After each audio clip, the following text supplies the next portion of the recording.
Seres humanos, sejam bem-vindos a mais um Conta Aqui, seu amigo Anderson Bravo, como sempre, implorando e suplicando, se inscreve no canal, comenta, compartilha e fala aí, ó.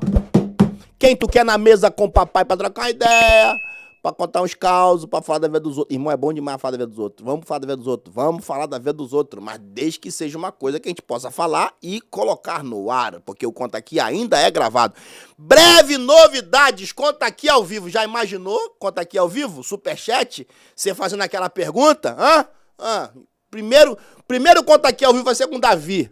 O homem dos bastidores vai contar tudo sobre os seus segredos. Cada superchat de R$500, Davi conta um segredo que ninguém sabe. Agradecendo sempre pelo estudo BK. Fala, Davi. Já pensou você, Davi, no ao vivo? No Conta Aqui, contando teus segredos? Se garante? Superchat de R$500 são aquelas perguntas, né? Aquelas perguntas perigosas. Então, você que não tem o seu podcast ou está fazendo podcast em algum lugar estranho, esquisito, conheça as instalações dos estúdios BK. Pra mim, respeitosamente, no Rio de Janeiro não tem igual, não. Viu? Igual a Glaze. Não. É top mesmo. Top de linha. Então, aqui é outro patamar, tá? E já apresentei meu querido amigo Cleise Alves, doutor, advogado, psicanalista e escritor. Seja muito bem-vindo. Pega leve. Anderson Bravo, sou teu fã, cara. Pô, gosto muito de você. Tivemos uma história pregressa aí rapidinha, mas, pô, aprendi muito contigo. Passei a te respeitar, te amar. Para mim é uma honra poder estar aqui contigo para bater esse papo, porque é um bate-papo muito agradável.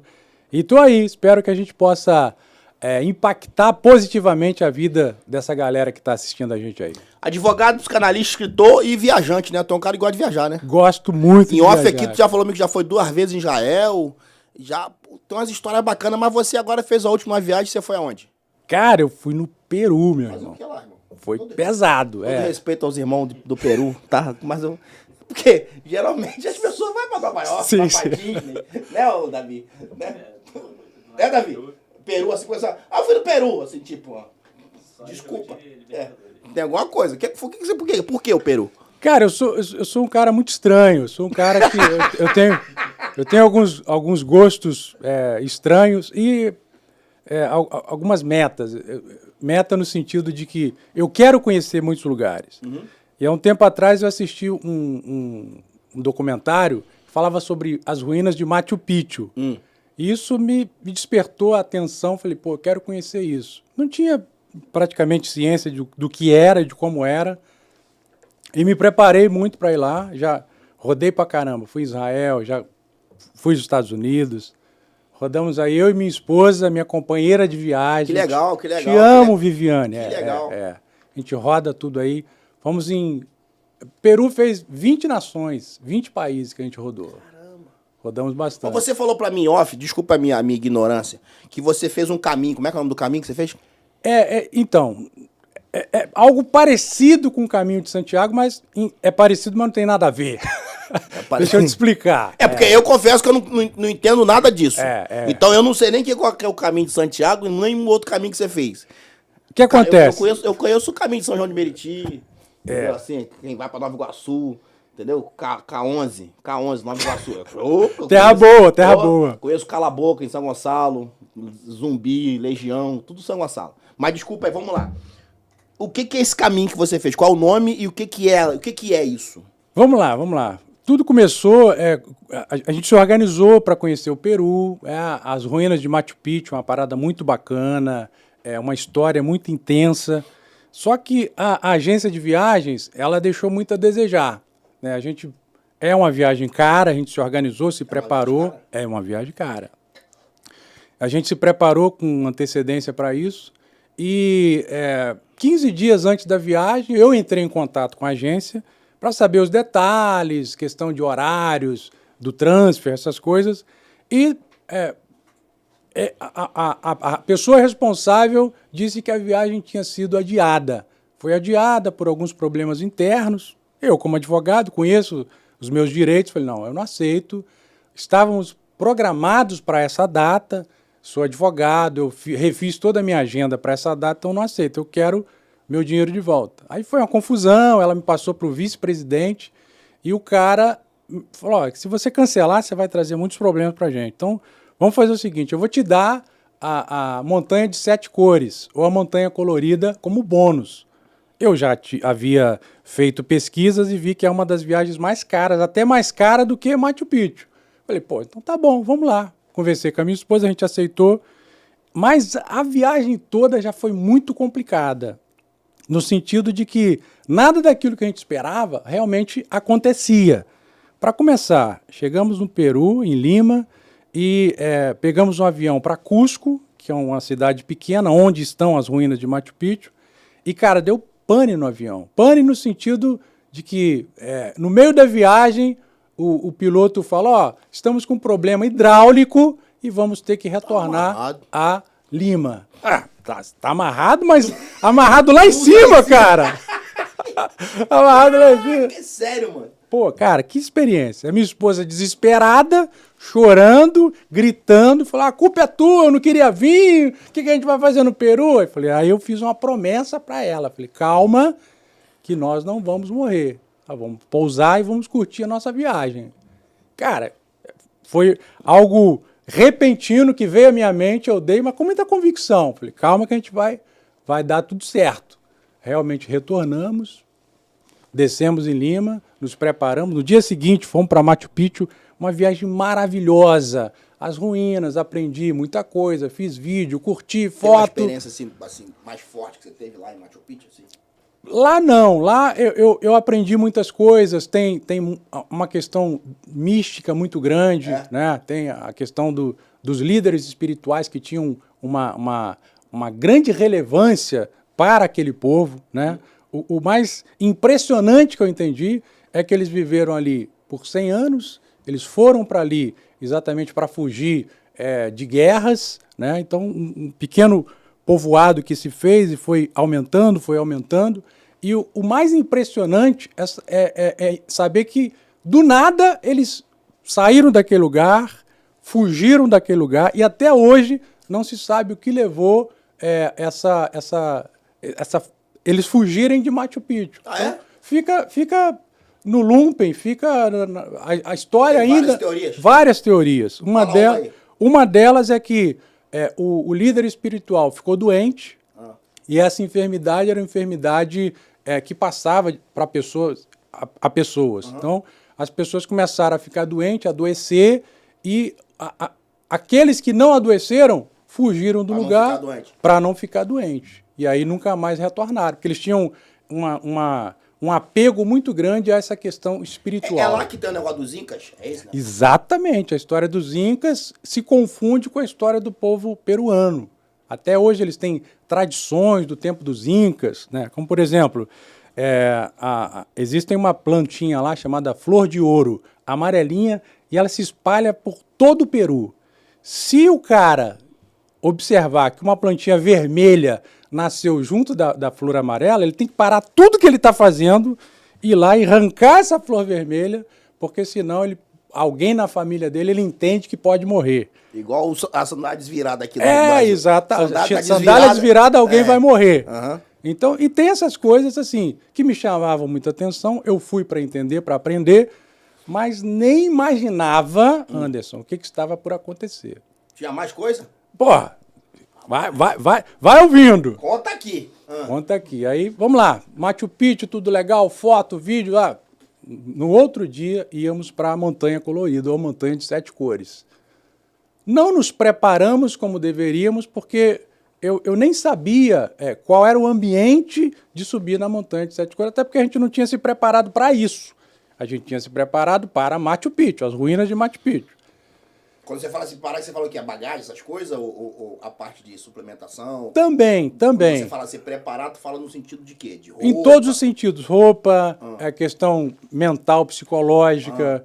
Porque quando a gente desceu da van e chegou lá, o espaço caindo neve, cheio de neve. E aí de cara, a gente já tomou um susto. Porque eu já conhecia a neve, já fomos no Vale Nevado, no Chile. Aí você bota todo equipamento, bota bota especial, uma roupa aquecida, roupa por baixo. Lá não, a gente não sabia como estava. Fui de calça jeans, de tênis Adidas. Sério? Um frio terrível. Minha esposa já desceu da van, super aborrecida, né? Feliz da beça. Que viagem, hein? Tem até um vídeo dela, braba pra caramba. Eu falei, não, daqui vamos embora, vamos subir. Éramos 15 na van, 15. 13 decidiram subir de cavalo. 2 idiotas, eu e um mexicano, falei, vamos a pé mesmo. Inclusive minha esposa, eu falei, não, eu vou de cavalo, de jeito nenhum que eu vou subir isso aqui. A tua esposa foi? Foi de cavalo, me deixou na mão, foi de cavalo. Aí eu, claro, eu respeitei a decisão dela, a princípio íamos a pé, mas já na van... Cavalo é cavalo mesmo? Cavalo mesmo. Já na van, a guia já tá dando as explicações, falou, se você tem diabetes, hipertensão, se você tem... Não vá. Ali a gente já começou a se assustar, né? Sobe de cavalo. Ela não tem nada disso, mas ficou com medo, decidiu subir de cavalo. Eu não sei por que eu decidi ir a pé. Eu, um cara de 48 anos, o Thomas, um mexicano de 25, e a guia de 30 anos, mas que já está acostumada com aquilo ali. Tá, vamos lá, subimos os 3.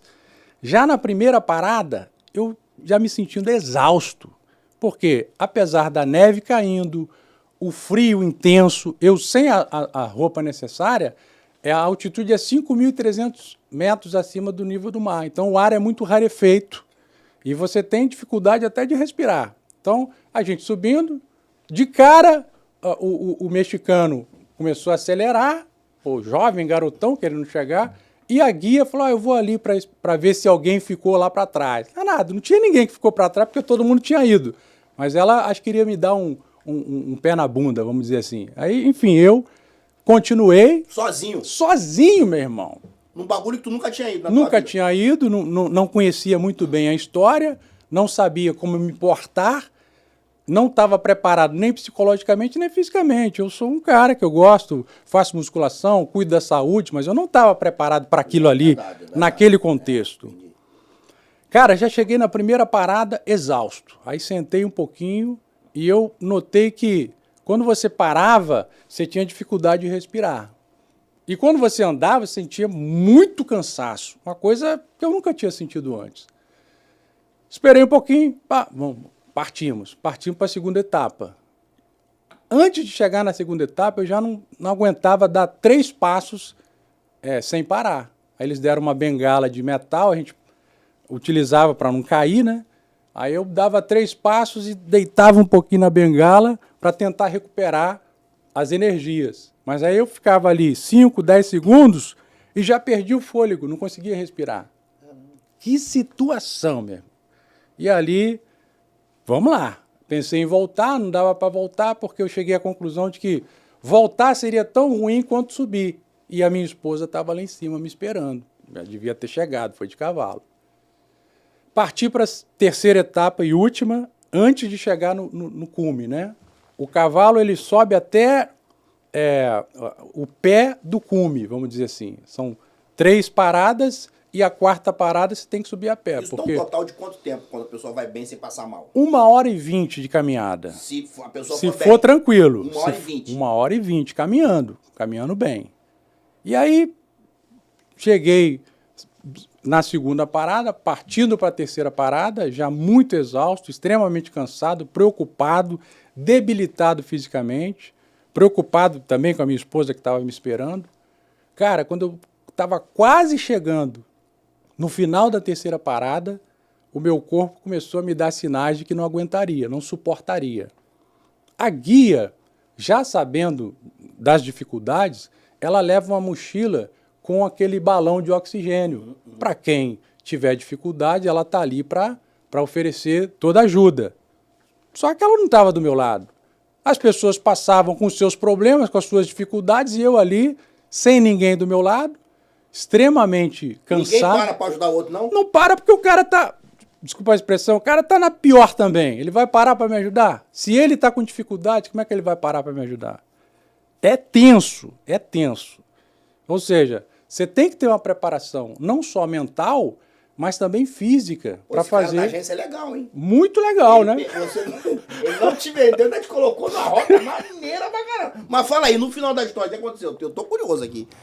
Então, aí, antes de chegar no final da terceira parada, eu fiz esse exercício de parar para dar uma... recalibrar, e quando eu desci, eu não consegui subir mais. Minha perna doendo muito, minha cabeça com muita dor, a minha veia da fronte saltando, meu coração batendo acelerado. Eu conseguia ouvir o meu coração, uma coisa incrível, né? E ali naquela situação, desesperado, sem saber o que fazer, sem raciocinar corretamente, eu desci e não consegui subir mais. Aí eu falei, pô, então eu vou pegar o celular e vou tentar ligar ou discar para alguém, pedir emergência para alguém vir me socorrer. Quando eu tento me movimentar para pegar o celular, o meu corpo não respondia. E aí eu, muito nervoso, muito preocupado, sem conseguir respirar, coração acelerado, a veia soltando, as pernas não respondiam, eu tive uma EQM, experiência de quase morte. Uau. Ali meu corpo praticamente parou.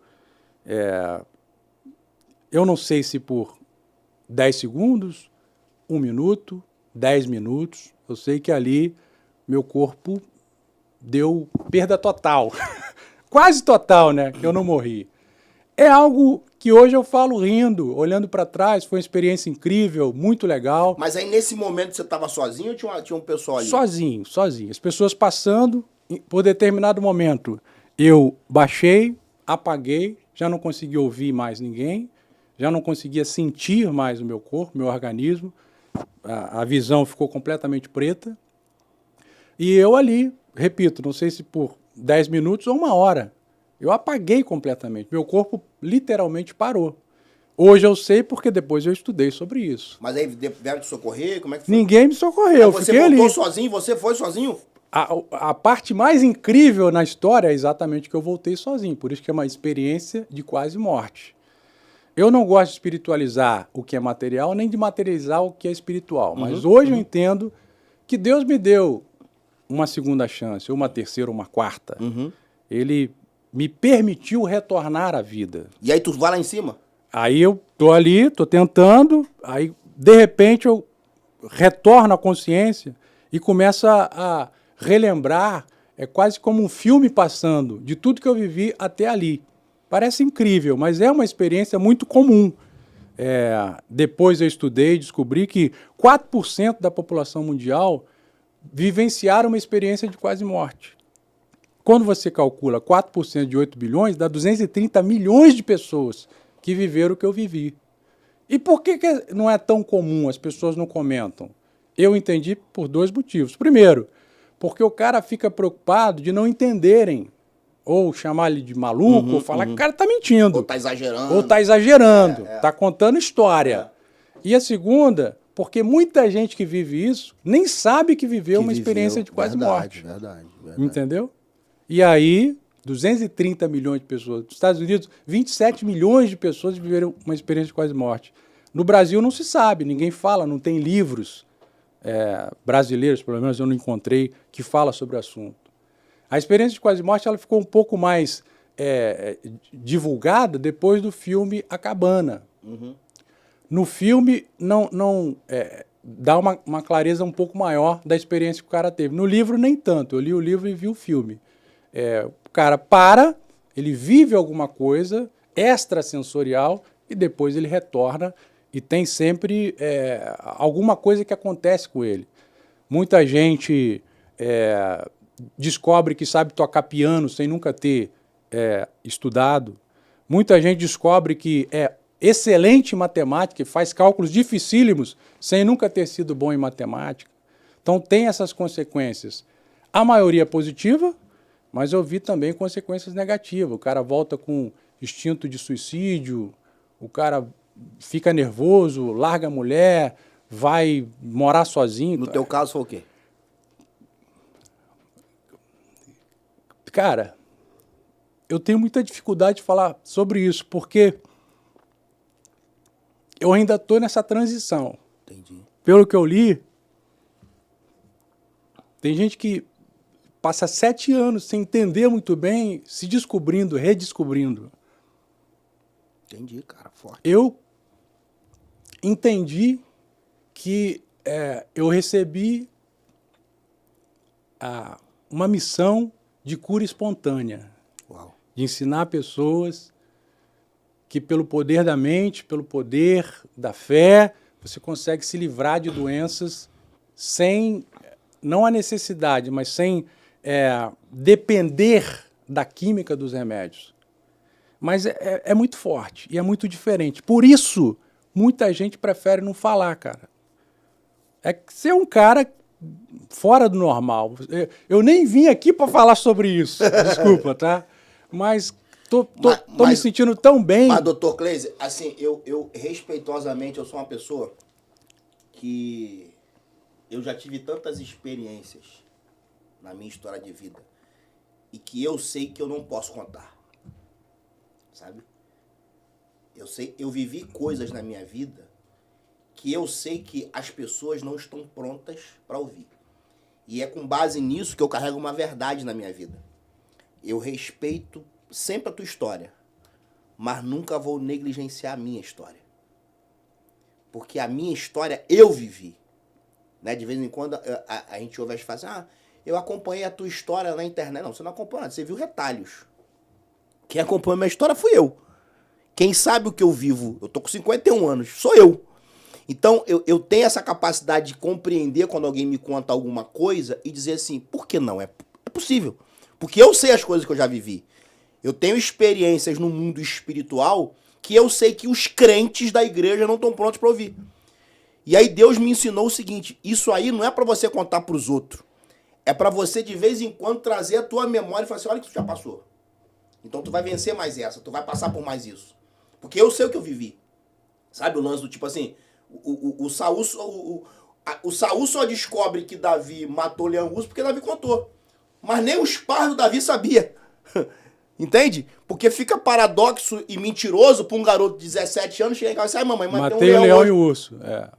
Qual é causeiro, mentiroso, o Naldo do Antigo Testamento, né? Tem coisas que você viveu que é para você. Fazem parte da tua história de vida. Então eu respeito e acho que tem a significância de você falou uma frase que para mim tem todo um significado que é Deus me deu uma oportunidade. Mas, cara, eu volto a frisar, você é um cara tão abençoado, mas tão abençoado, que você tocou num ponto difícil, mas tão relevante, porque talvez tenha muitas pessoas confusas que viveram isso, não sabem que viveram, ou viveram e não sabem como expressar, como falar. Então era tão relevante eu estar aqui hoje, compartilhando com você sobre a minha experiência, que mudou radicalmente a minha vida. Mudou radicalmente. Hoje eu tenho uma paixão pela vida, hoje eu tenho uma proximidade com Deus. Uau. Hoje eu tenho um amor pela minha família, porque quando eu estava voltando, eu só me lembrava do pacto que eu fiz com a minha mulher lá em cima, cara. Nós não vamos morrer. Não vamos morrer. Cara, e se eu morresse lá em cima, eu ia quebrar o pacto que eu fiz com ela. Aí Deus falou, ainda não. Vou te dar mais uma chance. Eu estou abraçando essa chance que Ele me deu com todas as minhas forças para não falhar. E o que eu quero é realmente impactar a vida das pessoas e mostrar para elas a relevância da vida, a importância da vida, o quanto é bom viver. Deus não nos colocou nessa bola redonda e azul chamada Terra para a gente ficar aqui, para a gente sobreviver. Não, Ele prometeu vida e vida com abundância. E em alguns momentos, Ele tem que mexer os pauzinhos dele para dar uma sacudida na gente. Falou, cara, é só isso? É só isso que você quer? É só isso que você faz? É só isso que você tem para mim? É só isso que você tem para os demais? Tem coisa melhor. Você pode ser melhor. Você pode agir melhor. E a partir de então, eu comecei a me cobrar mais. Como marido, como pai, como profissional. E eu quero falar. Por isso eu estou feliz de estar aqui. Constrangido por estar chorando, mas alegre. Aqui não é lugar disso, não. Alegre de saber abrir o coração. Que tem uma galera que tem força, que tem poder, que tem... Mas às vezes não sabe como fazer, sabe o que fazer. O que fazer a gente sabe, mas saber o que fazer não é suficiente. Você tem que saber como fazer. E, às vezes, para encontrar o caminho de como fazer, você tem que abrir mão de muita coisa. Peraí, eu fiquei curioso aqui. A parte emocional foi bacana, mas, lá. O nome do bagulho lá, o que? Monte do quê? Dos 7? Montanha de 7 cores. Você viu as 7 cores ou só viu o teto preto? Aí, cara... Que até agora só viu o teto preto aqui. Voltei, refiz toda a minha trajetória, a minha vida. De repente, eu puxei o ar que eu não tinha e recomecei. Aí recalibrei toda a minha energia. Deu energia de leão.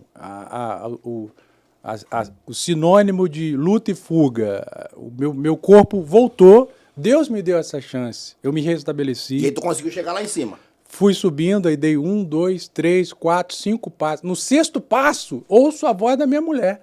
Cara, eu estava pertinho dela. Uau. Mas eu tive que viver essa experiência, que começou lá atrás com a sacanagem que a empresa fez comigo. Aí quando eu dei 5, 6 passos, Cleiser, vem!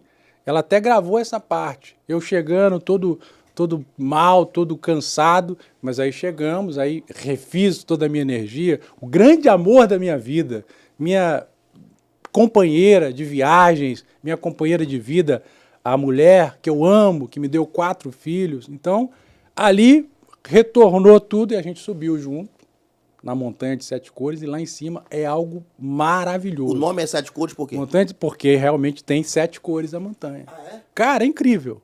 É um capricho de Deus, um desenho de Deus. De um lado, todo branco da neve, e do outro lado, as 7 cores.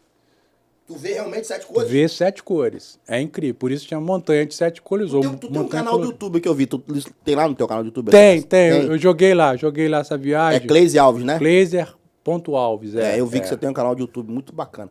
Cara, que experiência sensacional. Você não veio pra contar essa história. mas você me induziu? Vamos falar aqui desse lançamento aqui, show de bola. Deixa eu mostrar aqui pra essa câmera. Posso mostrar pra aqui, Davi? Valeu, galera. Olha o foco. Uma liberdade financeira. Meu irmão, fala pra gente aí. Você já participou de outros podcasts onde você falou do livro. Eu sei que tem um lançamento agora em breve, né? Esse podcast está sendo gravado hoje, é dia 3 de junho, mas ele já vai ao ar nos próximos dias, mas é dia 14, né? 14 que é o lançamento oficial desse livro. Fala pra gente aqui de uma forma resumida, porque se o pessoal quer saber mesmo, tem que comprar o livro. Sim. O que é esse livro? O que ele representa na sua vida? Por que você escreveu? Se eu pensar que você é psicanalista, advogado, escritor, viajante, o cara escreve um livro sobre finanças. É muita bagunça. Tu é realmente estranho, você é estranho. Você realmente... Você chegou a essa conclusão. Eu gosto de gente estranha, sabe? Porque o cara podia escrever um livro de viagem, né, Davi? Podia escrever um livro de direito penal, de direito civil. Podia escrever um livro sobre psicanálise. Não, finanças. Ele falou assim, eu vou fazer completamente o contrário e vou escrever um livro de rumo à liberdade financeira. Por quê? Por causa da minha história, cara. Minha história é bonita, não se resume só à minha experiência de quase morte. Sou um mineiro de Cataguases, Minas Gerais. Tá de Cataguases? De Cataguases, meu irmão. Tô sempre lá. É mesmo? Sério? Terra boa, né? Vou lá direto lá, pô, no Alexandre, lá, Alexandre Melodia. Alexandre Melodia, meu amigo. Melodia? Meu amigo. Acabei de falar com ele agora. Vou mandar uma mensagem quando acabar aqui. Alexandre Melodia, estive lá em setembro lá. Gente fina. Tu é de Cataguases Sou de Cataguases. mesmo? Eu gosto demais daquela cidade. Muito legal, né? Uhum. E aí eu vim da cidade para a cidade grande para trabalhar, eu tinha alguns projetos, alguns sonhos. Não que não comporte Cataguases. Cataguases é uma terra linda para você viver bem, mas em algumas situações eu entendi que precisava avançar até para esse autoconhecimento, para esse crescimento. E há 25 anos eu comecei a pensar e descobri que a grande dificuldade de quem, com uma origem simples como a minha, de ascender, só através de muito esforço, estudo e a prática do dia a dia. E aí eu comecei a ler, a buscar livros. Sai de Cataguases com quantos anos? Eu saí com 18 anos, aos 20 me casei. Você se forma tudo aqui no Rio? Tudo aqui no Rio, de lá eu saí com o 2º grau, aí aqui fiz letras, português e inglês, que é a minha... Você também é formado em letras? Sou formado em letras. Fui professor um tempo, mas vi que não era suficiente, continuei avançando, estava muito envolvido com a igreja, fiz teologia, minha segunda graduação, professor de teologia, pastor durante muito tempo, continuei estudando, fiz psicanálise. Você não teve uma experiência quase morte também, não? Assim, como pastor? Muitas experiências de quase morte como pastor. Pastor de igreja tem uma experiência quase morte que nem pode contar. Mas fala, verdade. Desculpa te Se interromper. contar dá problema, né? Desculpa te interromper, porque é mais forte que eu. A quinta série aqui é... Às vezes a quinta série... Flora. Que bacana. Cara, que legal estar aqui contigo, cara. Que bom que você tá gostando. E aí fiz direito, tornei advogado e vi que a minha vida financeira em alguns momentos estava muito confusa. Estou fazendo administração para entender um pouquinho mais de negócios, mas na prática do dia a dia é muito, muito difícil, porque a maioria das pessoas que falam sobre vida financeira, eles ensinam o que fazer, mas o que fazer todo mundo já sabe. Gastar menos do que ganha, investir aqui, investir ali, mas a maioria não ensina como fazer. Então, o diferencial do meu livro para os demais, com todo respeito a todos eles, é que eu ensino como fazer, né? Eu ensino não só como você multiplicar o dinheiro que está na tua mão, mas principalmente você manter o dinheiro que está com você. Porque o dono da birosca da esquina está de olho no teu dinheiro, a Amazon quer o teu dinheiro, a Shopee quer o teu... Então, para você não entregar o teu dinheiro, você tem que ter uma estratégia. E no livro eu passo essa estratégia, passo a passo, em cima daquilo que eu vivi. É um livro mais prático? Sobre isso. Muito prático. Talvez... A grande diferencial do livro é essa prática do dia a dia. Você pode dar um spoilerzinho assim, bem resumido, lógico. Eu acredito que são quantos capítulos? São 12 capítulos. 12 capítulos.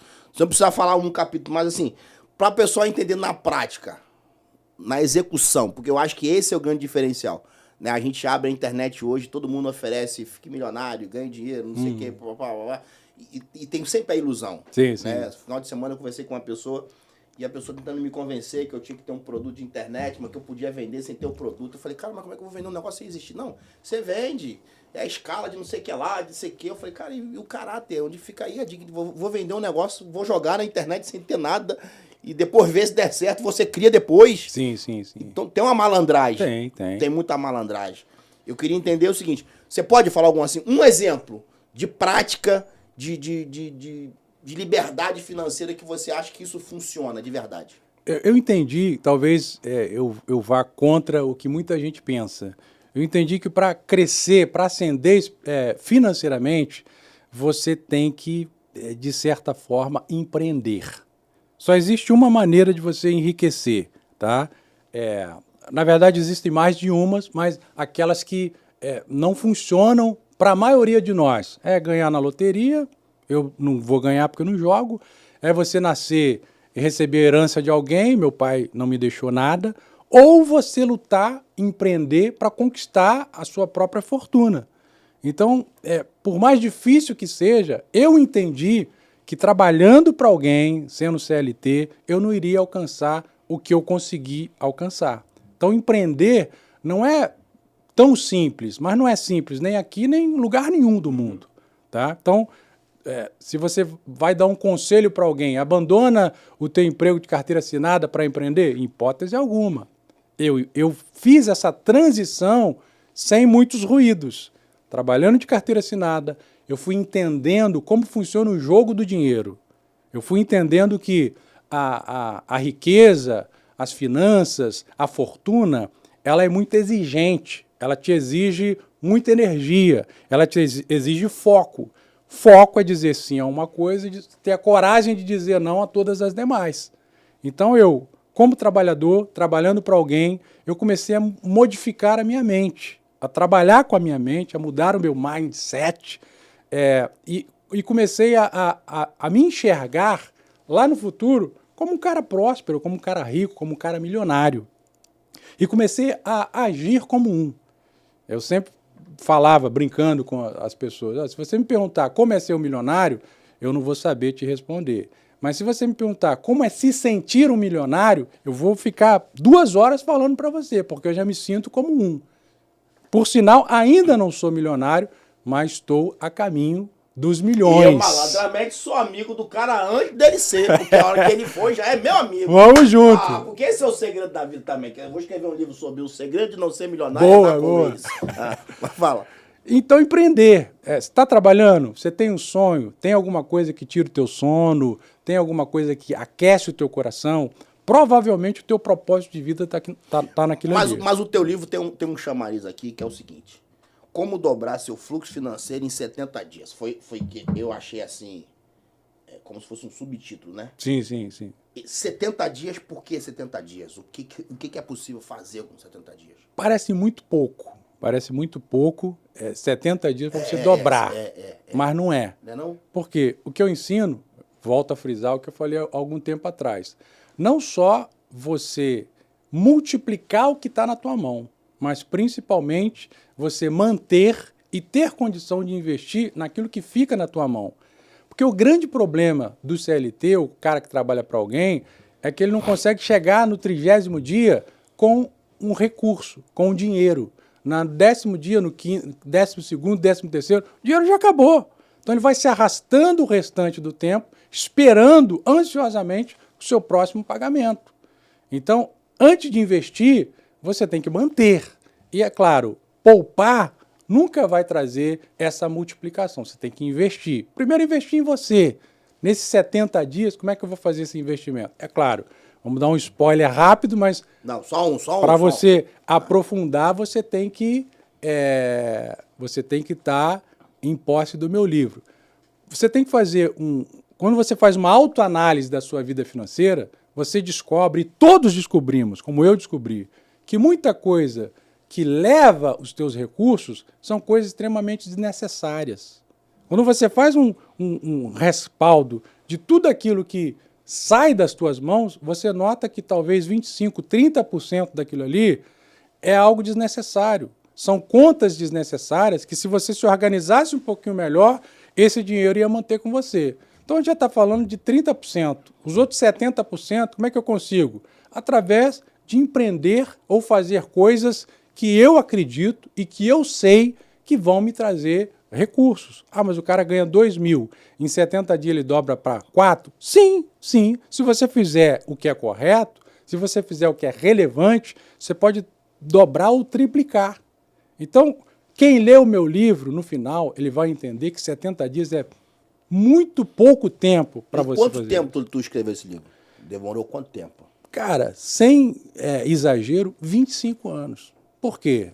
É claro... Não, eu acho que é importante você falar isso, porque nesse universo hoje que as pessoas vendem essa ilusão, Sim, sim. e com muito respeito ao garotão novo de 20, 25, 30 que diz que já é milionário, postando foto com Ferrari, né? 25 anos é uma vida. Então, quando você fala, hoje eu tô colocando na sua mão algo que levou 25 anos para ficar pronto. Eu acho que isso tem relevância quando você... Sim. Eu repito, não estou aqui desmerecendo a história de ninguém. Não estou. Mas eu fico com o pé atrás quando eu vejo uma garotada nova dizendo sou milionário e tal. Eu fiz isso e ganhei. E aí eu falo, tá, como? Se a gente tem uma construção de vida, pode acontecer, e eu respeito. Mas esses 25 anos, você tem a sua experiência de vida. Sim, sim, sim. Não é isso? E aí o cara me questiona, pô, mas se você levou 25, por que você está propondo 70? Exatamente por isso. Porque você não precisa cometer os mesmos erros que eu cometi. Que também isso está incluso no livro. Tá aqui, cara. Você fala os seus erros também. Falo da minha história. Você não fala só que você acertou. Porque eu cheguei lá... Tu já quebrou? Cara, quebrei. Em 2014 eu quebrei. Eu tinha uma empresa de médio porte, uma indústria mecânica, e veio a Petrolão, quebrei a empresa. E ali eu entendi que eu precisava fazer alguma coisa mais relevante do que eu estava fazendo. Aí eu volto na questão da organização. Eu tinha força, tinha energia, mas eu não inteligente para criar, né? Muito inteligente, eu criava e acontecia, mas não tinha organização, não conseguia manter. Então, além de tudo que eu vivi, eu conto a minha história em relação a isso. E quando você... se você não tem clareza de onde você quer chegar, qualquer lugar que você chegar tá bom. Agora, Cleise, desculpa que eu te interromper. Você acha... Vamos falar de Brasil, né? Eu tenho uma teoria, não sei se você vai concordar. Uma vez eu estava conversando com uma pessoa que mora na Europa, e ela falou assim, o brasileiro é muito preguiçoso. Eu falei, não, o brasileiro não é preguiçoso.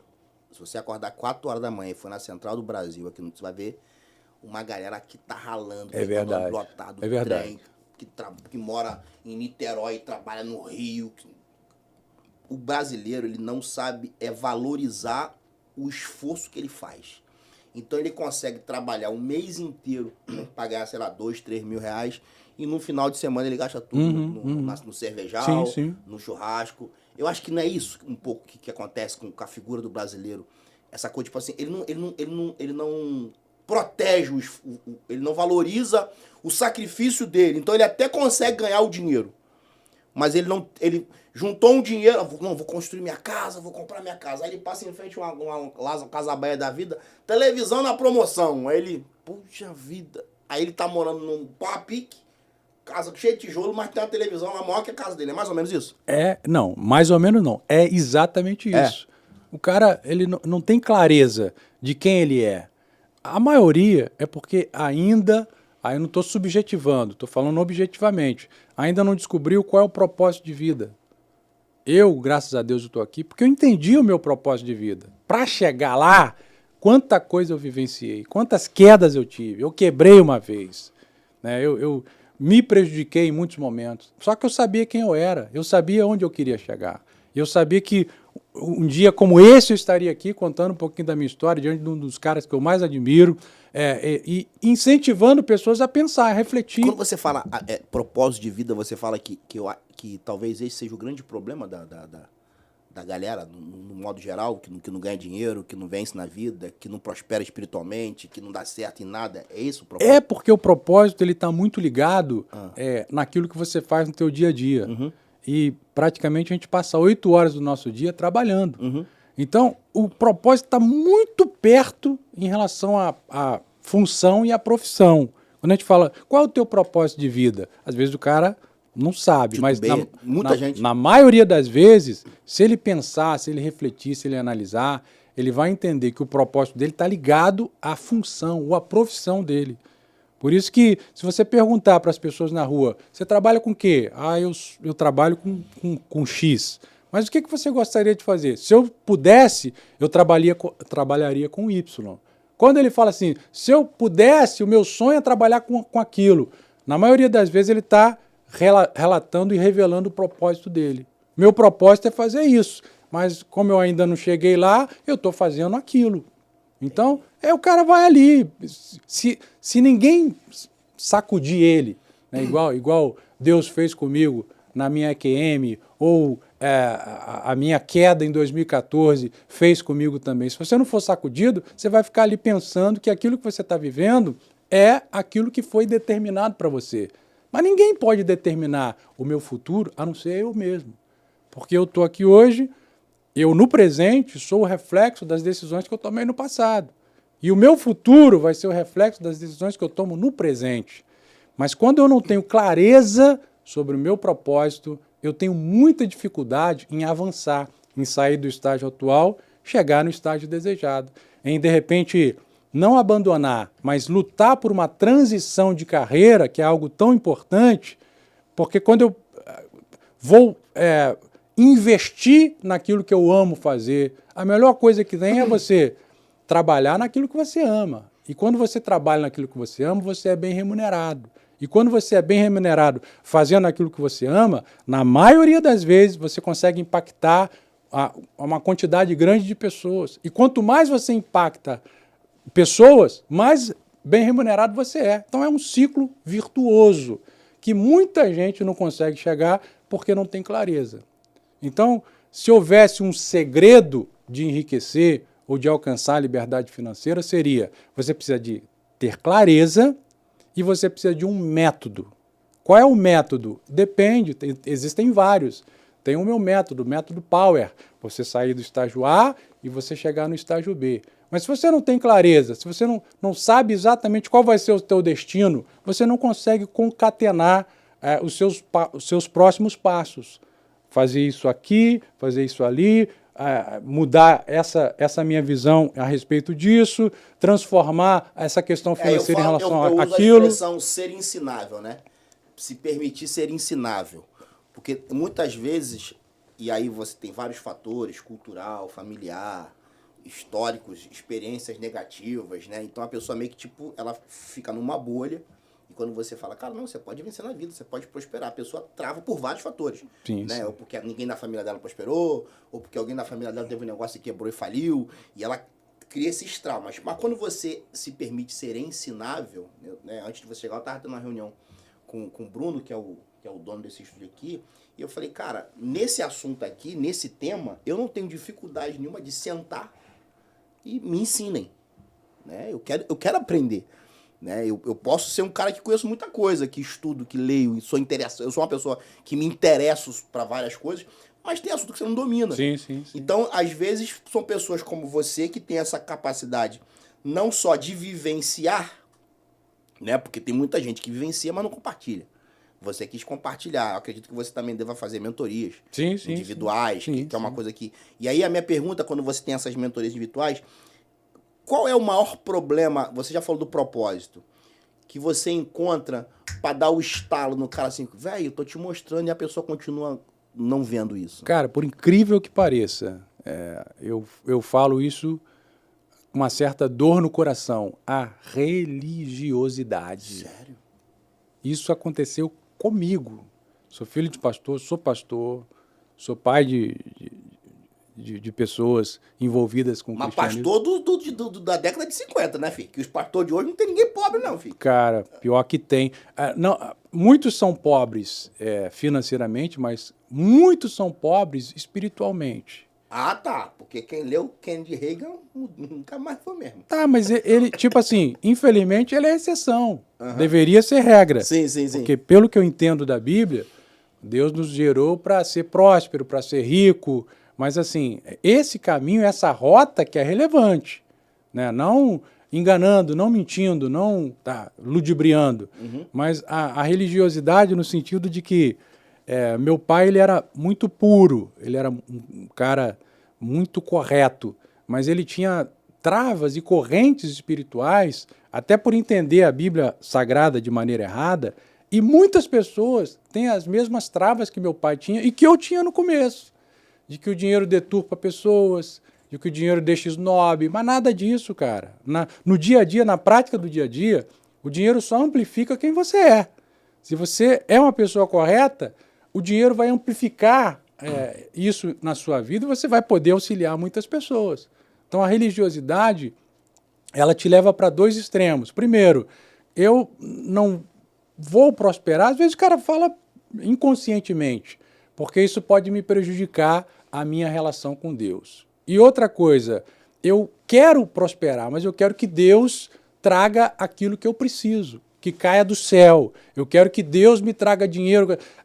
Daí o sucesso das campanhas. Tu vem, você bota X e vai vir Y. O cara acredita naquilo com sinceridade. E por que algumas vezes acontece? Pela sinceridade, porque ele sai dali e ele vai agir. Tem poder quem age. Tem muito poder quem age corretamente. Então, se você... Deus vai te abençoar? Claro que ele vai te abençoar. Eu tive uma experiência alguns dias atrás com uma pessoa que eu amo muito. Amo. E ela mandou uma foto pra mim de um lugar. E eu falei, cara, que lugar bonito. Aí a pessoa falou assim, aqui é onde moram os riquinhos. Aí eu falei assim, então aí é o teu lugar. Aí é o teu lugar. Aí a pessoa me respondeu de volta, meu lugar não é aqui. Cara, meu lugar é na glória. E eu travei, sabe? Que eu gosto tanto da pessoa, não quis ofender. Eu falei assim, é exatamente o que você está falando. Na cabeça dela, ela não pode estar ali. E eu posso te garantir que essa pessoa nunca vai prosperar. Ai, misericórdia. Por quê? Porque nós colocamos para longe, nós lançamos para longe aquilo que a gente não acredita. E a fortuna, a riqueza, o dinheiro... Nós lançamos para longe... O que você não acredita. Você vai repelir aquilo que você não quer. Se eu falo, eu não quero, não há ninguém que te prove que você quer. Não vai mudar a tua mente. Você mesmo, se você conhecer Por isso que a minha busca foi pela Bíblia Sagrada. Eu modelei Salomão, teve muitos erros, mas na questão financeira ele era gênio. Modelei Jesus, a forma como ele lidava com as pessoas, a forma como ele instigava pessoas a esse autoconhecimento, essa procura, essa busca de melhoria. Então fui para a Bíblia, li uma vez, duas, três, li 6 vezes a Bíblia de Gênesis e Apocalipse, estou na 7ª vez, comecei ontem o livro de Jó. Então eu enxerguei ali que o grande propósito de Deus na vida do ser humano é a prosperidade, é a riqueza, mas não dessa forma que tentam passar para a pessoa humilde, para o assalariado, né, que ele tem que fazer uma troca, uma barganha com Deus. Eu não acredito nisso. E a Bíblia nunca ensinou dessa forma. Só que algumas pessoas estão se utilizando de alguns princípios humanos, até mesmo algumas ferramentas humanas, como hipnose, PNL, induzindo pessoas simples e ignorantes, não no sentido pejorativo, mas que ignoram a verdade, de que elas têm que fazer essa barganha. Dá o teu tudo que Deus vai te dar. Deus não quer fazer troca com ninguém, porque ele não precisa de nada. A Ageu 2,8 diz que o ouro e a prata pertencem a ele. Então, por que eu vou precisar dar o meu ouro para Deus? Se ele quiser, eu dou tudo, porque tudo pertence a ele. Mas ele nunca fez barganha com ninguém. Ele não precisa disso. Você falou uma frase que me despertou uma curiosidade. Você falou que já leu a Bíblia 6 vezes. Quando você lê a Bíblia mais de uma vez, tu lê a mesma Bíblia ou tu compra uma outra Bíblia para ler? Cara, eu nunca parei para pensar nisso. Tu é fera demais, cara. Posso dar uma dica? Vamos lá, amigo? É. Se você criar um hábito de anualmente ler a Bíblia toda, tipo assim, 2025 começou, vou ler a Bíblia. Lê tradições diferentes. Não, lê a Bíblia. Lê a Bíblia. Aí no ano seguinte, tu lê a mesma Bíblia. No outro ano você compra uma outra Bíblia. Legal. Aí no outro ano você lê aquela mesma Bíblia. Ou seja, a cada 2 anos você lê a mesma Bíblia da mesma versão. Entendeu? Porque a hora que você for ler aquela Bíblia, tu vai ter outra clareza. Outra visão, né? Da minha Bíblia. E aí tu vai... Legal pra caramba isso. É isso que eu faço. Eu comecei... de crente, boa. Eu já li, eu parei de contar na 10ª vez. É legal contar. Não, eu parei de contar porque eu sei que eu sou meio soberbo. né? Aí eu parei de contar. E eu criei uma outra maneira de ler a Bíblia. Eu parei de ler a Bíblia... linear. Eu comecei a ler a Bíblia do tipo, vou focar só nesse tema aqui. Boa. Por temas, né? Eu Por gosto temas. muito de algumas coisas que... Chega uma época da minha vida que eu gosto de ler algumas coisas que... Quando que é o lançamento do livro? Cara, vai ser...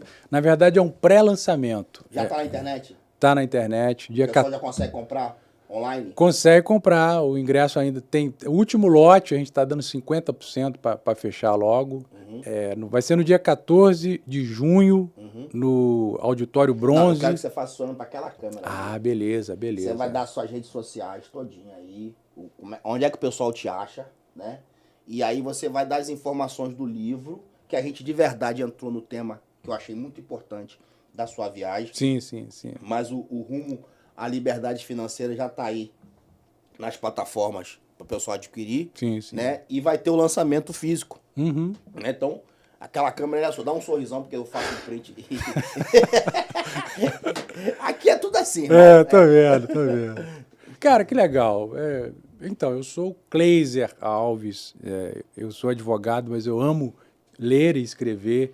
Então, eu escrevi esse livro com todo carinho, com todo respeito, respeitando a minha história e respeitando a história de todas as pessoas que possivelmente vão me dar a honra da leitura. É uma leitura muito prática, né?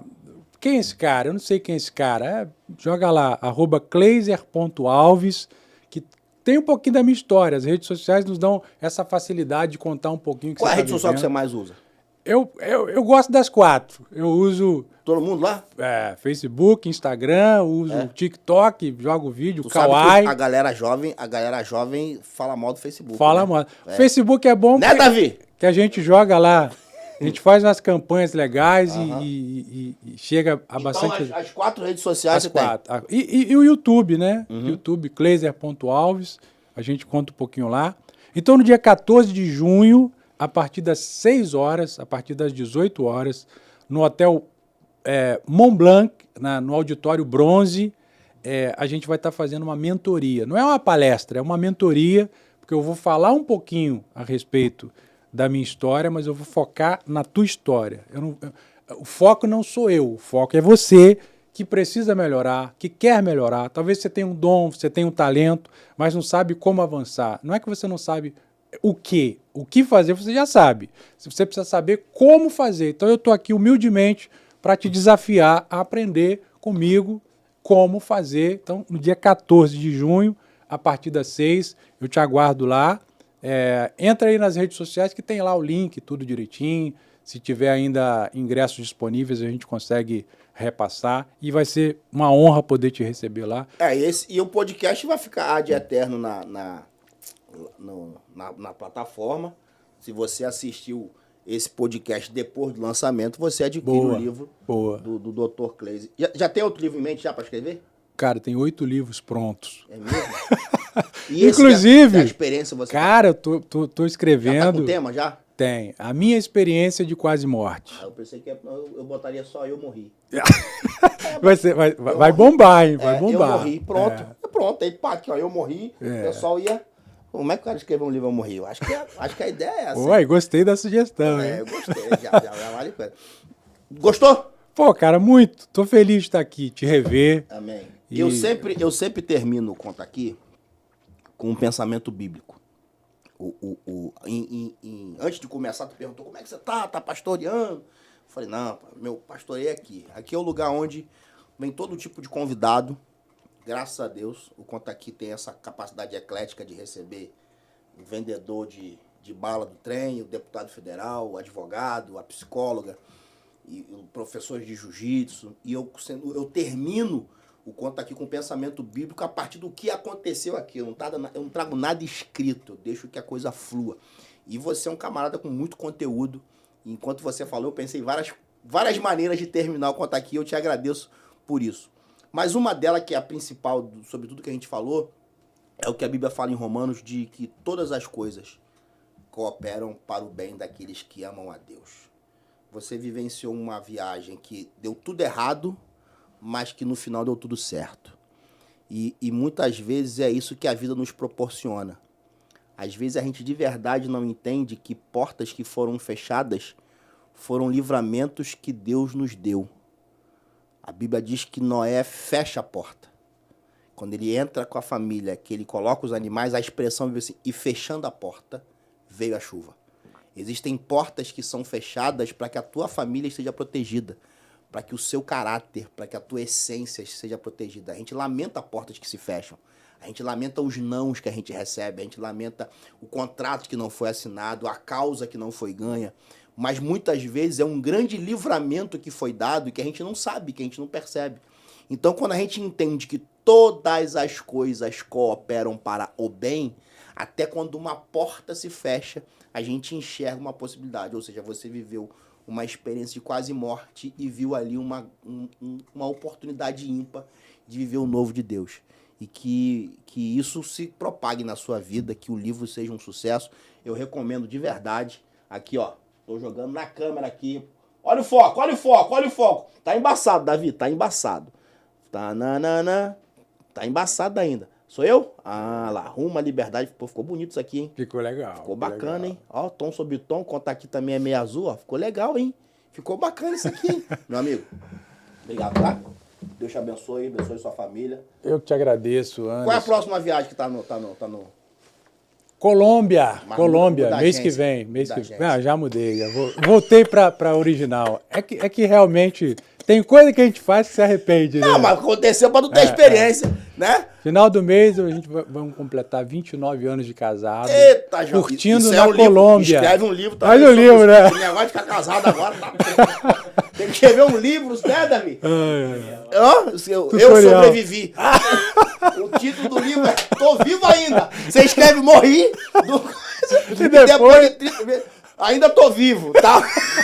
É outra história, meu irmão. Meu Deus do céu. Gente, se inscreve no canal, comenta, compartilha. Fala aí quem você quer aqui no Conta Aqui. Valeu, Davi. Valeu. Obrigado. Hoje foi bom, hein, Davi? Pô, good. pô, muito bom, né? Muito bom. O cara tem muito conteúdo. Vai voltar aqui de novo. Beleza. Viu? Aí você vai contar outras histórias depois do lançamento do livro. Show. Você tem a hora que você quiser, viu? Legal, bom saber. Quiser indicar alguém também pra estar aqui com você. Quiser vir um dia você e sua esposa. Boa. Entendeu? Pra ela poder desabafar, entendeu? Se inscreve no canal, comenta, compartilha. Até o próximo Conta Aqui. Valeu!